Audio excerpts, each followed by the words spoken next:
Hello everyone and welcome to the Blyvale podcast, Global Connections with eSIM and SIM Card. Today we will guide you through Preventing eSIM Deactivation for Abnormal Usage, a Traveler's Guide. Stay with us to discover how to travel always connected and without worries. Okay, imagine this. You're like halfway through a really important international trip, maybe for work, maybe that vacation you've been planning forever. You need your phone, right? For directions, an urgent email, maybe a quick video call back home. And suddenly, boom, your international eSIM just stops working, dead. And the reason? Some vague message about abnormal usage. It's super frustrating, right? It can instantly turn, a smooth trip into a total connectivity nightmare. So today we're diving into an article from the Blyvale blog. It was published June 16, 2025. It's called How to Prevent Your eSIM from Being Deactivated for Abnormal Use, the Ultimate Guide. And our mission for this deep dive is basically to unpack what abnormal usage actually means. Why do operators even do this?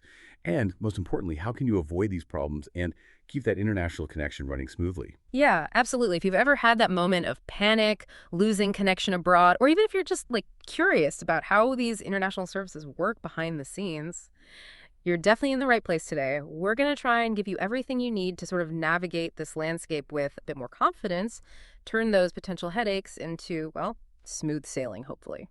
Okay, great. So let's unpack this term first. Abnormal usage. When I first heard it, I immediately thought, okay, this must be about illegal stuff, maybe fraud. But reading this piece, it really showed me the definition operators use is, much broader. So what does it really mean? That's a really key point. It's almost never about anything actually illegal. Instead, it covers behaviors that, they're perfectly legal on their own, but they violate the operator's specific terms of service. And what's kind of eye-opening is how they define normal. It's based on their statistical usage patterns, so it's not about what you think is normal for your trip. It's how you compare it to millions of others. And that line, it can be surprisingly easy to cross. Okay. So what kind of things push you over that line? Well, the source highlights a few main categories. First up is excessive data consumption. And we're not just talking a few extra gigs here. This can be tens or even hundreds of gigabytes used in a really short period. Wow, okay. Hundreds. Yeah, it happens.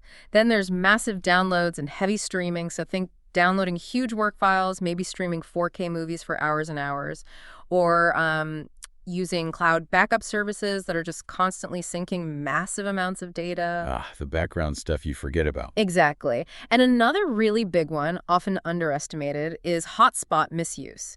You turn on your phone's hotspot, connect your laptop, maybe a tablet, a game console for the kids. Your data usage can just absolutely skyrocket.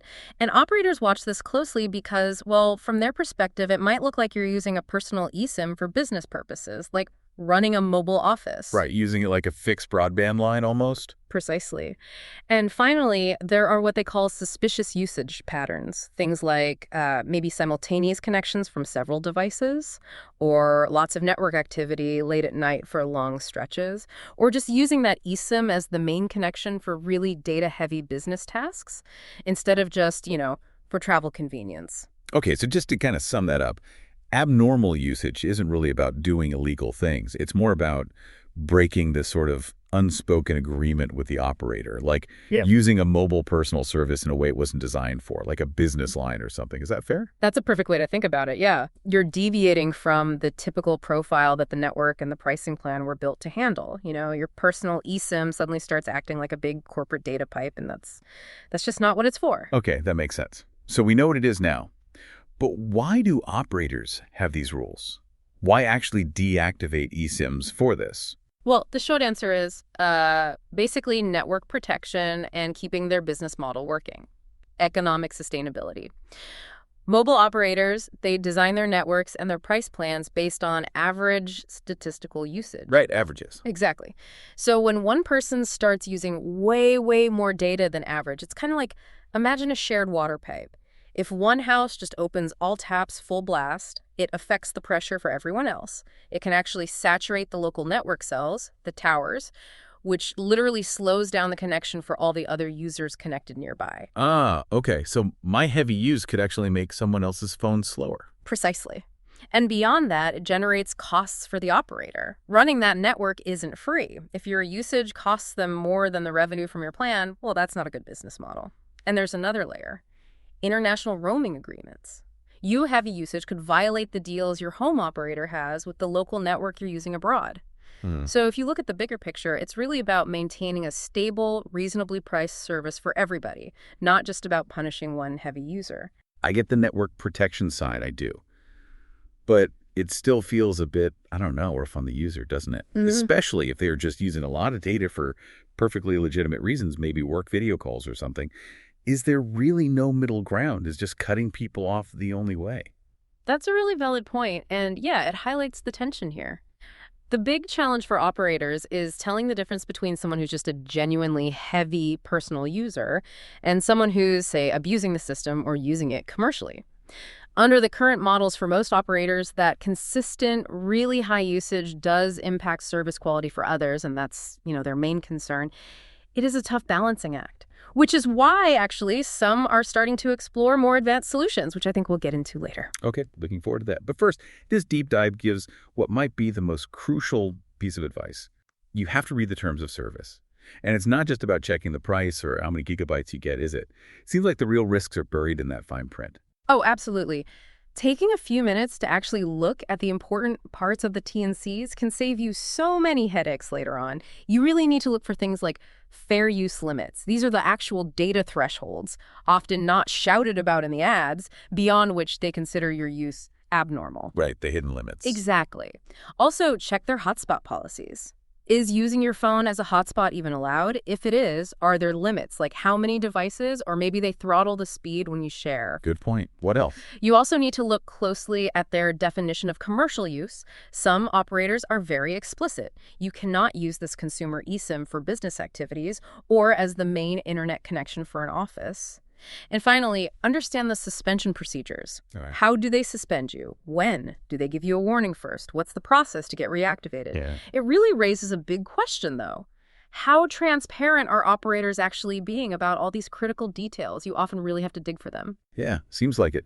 Now, what I found genuinely interesting in this article, it wasn't all doom and gloom about rules and getting cut off.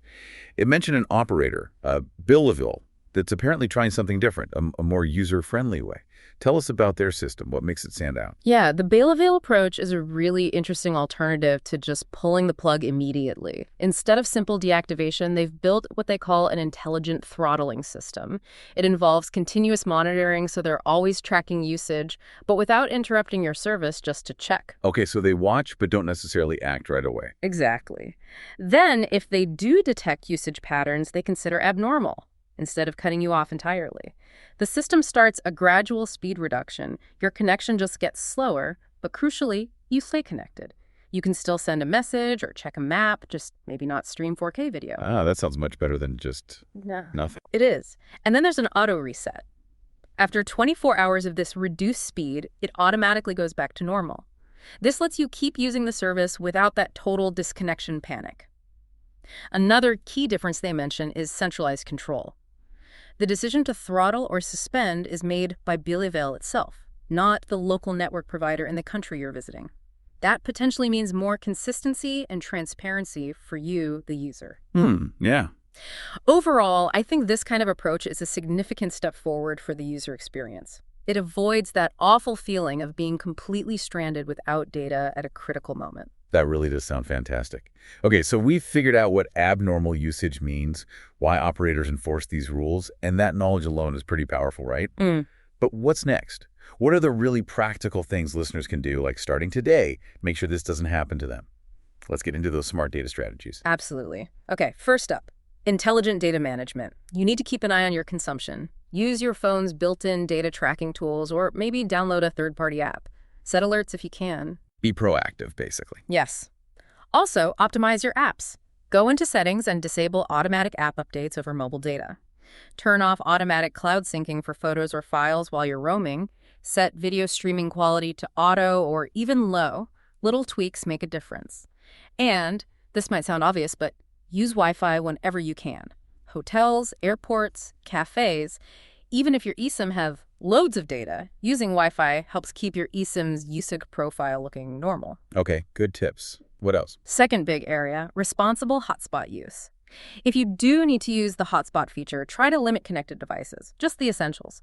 Use your phone's settings to actually set a data limit for the hotspot so you don't accidentally let a connected laptop go wild. Oh yeah, I've seen that setting. Never used it though. It's worth using. And also, be aware of what those connected devices are doing. Make sure your laptop isn't running a massive background backup or downloading a huge system update over your eSIM connection. Right, those stealth data eaters. Exactly. And finally, think about usage planning. Try not to cram all your heavy data use into just a few hours. Spread it out a bit if possible. If you know you need to download large files, maybe try scheduling them for late at night when networks are generally less busy. And see if your browser has a data compression feature you can turn on, or use apps known for optimizing bandwidth. Small things add up. Those are some really great practical, actionable tips. It feels like it puts a bit more control back in the user's hands, Gives them agency over their connection abroad. Yeah. Okay, but what if? What if despite doing everything right, or maybe you just slip up, you find yourself with that suspended eSIM? Yeah. I can just picture it. Maybe you're on that critical business call and bam, connection gone. That's the nightmare scenario we talked about, right? Yeah. But the advice is don't panic. Exactly. Don't panic. And look, it does happen probably more often than people realize. We've all had that scramble for Wi-Fi or needing to find a local SIM shop, right? Definitely. But you're right. Step one is don't panic. Being suspended doesn't automatically mean you've lost your data allowance or your money. Your very first action should be contact support immediately. Most decent operators have 24/7 support, often through chat apps, which is helpful if your main data is gone. And this is crucial. Document everything. Keep notes, take screenshots of your data usage if you can, save any communication you have with the operator. Okay, contact support, document it. Then what? Negotiation. Pretty much. If you genuinely believe the suspension was unfair or a mistake, you need to present the facts. Use those screenshots and records of your data usage. Ask for clarification. Make them explain exactly which behavior triggered the suspension according to their policy. Don't accept vague answers. And always be ready to propose solutions. Show you're willing to adjust how you use the service going forward, if needed. Often, a calm, reasonable conversation can get things resolved pretty quickly. That's really helpful advice for dealing with the situation after it happens. But thinking upstream, what about choosing the operator in the first place? It really seems like picking the right eSIM provider could prevent a lot of this stress from the get-go. What should listeners be looking for when they're comparing options before they travel? That's absolutely a critical step, maybe the most critical. When you're choosing, really prioritize policy transparency. Look for operators who are upfront and clear about their terms of service, especially their definitions of abnormal use and any fair use limits. If it's hard to find, that might be a red flag. Okay, transparency first. What else? Consider their anomaly management approach. Do they just cut you off? Or do they use systems like throttling or give you warnings first? That BleVal example we talked about is a good indicator of a more user-friendly approach. Right. Look for throttling, not just suspension. Exactly. Also, check out their customer support quality. Is it easy to contact them? Do they offer support in your language? Read reviews if you can. And finally, of course, don't forget the basics. Coverage and speed. You shouldn't have to sacrifice a good quality connection just to get slightly more lenient usage policies. It's about finding the right balance for your needs and travel style. That makes a lot of sense, finding that sweet spot. Yeah. Okay, looking even further ahead now, the world of eSIMs, mobile tech, it's all moving so fast.